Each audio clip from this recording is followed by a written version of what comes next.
السلام علیکم ورحمۃ اللہ وبرکاتہ۔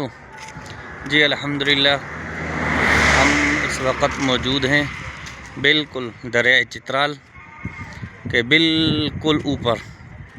یہ مدرسہ ہے، مدرسہ تعلیم القرآن زیر تعمیر ہے، اور یہ چھوٹا سا مختصر پارک بنا ہوا ہے، سولر پینل لگا ہوا ہے۔ اللہ اکبر۔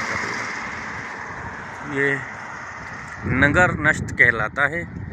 یہ دیر سے لواری ٹنل سے جیسے آپ نکلیں گے تو کوئی 45 یا 1 گھنٹے کی رائڈ پہ یہ آتا ہے، نگر نشت اس کو۔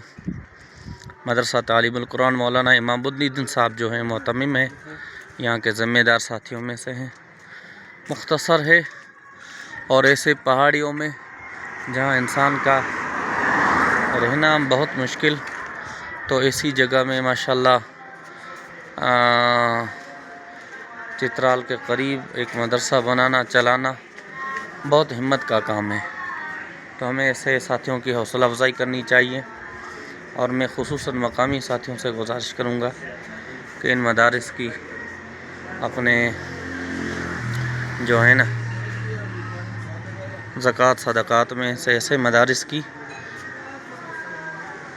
یہ بالکل دریائے چترال کے اوپر، یہ پورا دریائے چترال ہے الحمدللہ۔ یہ جگہ مولانا کیا ہے نیچے؟ یہ بھی لنگر ہے۔ نہیں، یہ کس کا ہے؟ مدرسے کا ہے؟ مدرسے کا ہے یہ بھی نیچے والا حصہ مدرسے کا ہے۔ انشاءاللہ اللہ نے چاہا تو اگلی مرتبہ آئیں گے تو پوری بلڈنگ کھڑی ہوگی۔ کلاس کے اندر بنا سکتے ہیں؟ یہ کلاس ہے، بنا سکتے ہیں مدرسے کا ایک کلاس ہے انشاءاللہ۔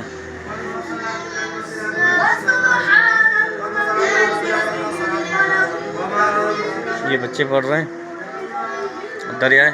دریا کا کیا نام ہے اس کا؟ یہ دریائے چترال ہے۔ دریائے چترال ہے جی، اور یہ پورا نگر کہلاتا ہے۔ یہ پورا نگر ہے، یہ آبادی جو ہے نگر نشت، یہ مرکز کا یہ شاخ ہے، بڑا مرکز آگے ہے، مرکزی مدرسہ جو ہے وہ ہے، وہ سامنے ہے، بالکل وہ سامنے دیکھنے میں زوم کر کے دکھاتا ہوں آپ کو۔ یہ ان کا شاخ ہے، یہ مین روڈ پہ دیر اور چترال کے بیچ میں نگر نشت کہلاتا ہے۔ تو ماشاءاللہ بہت خوبصورت ایک چھوٹا سا مدرسہ ہے۔ السلام علیکم ورحمۃ اللہ وبرکاتہ۔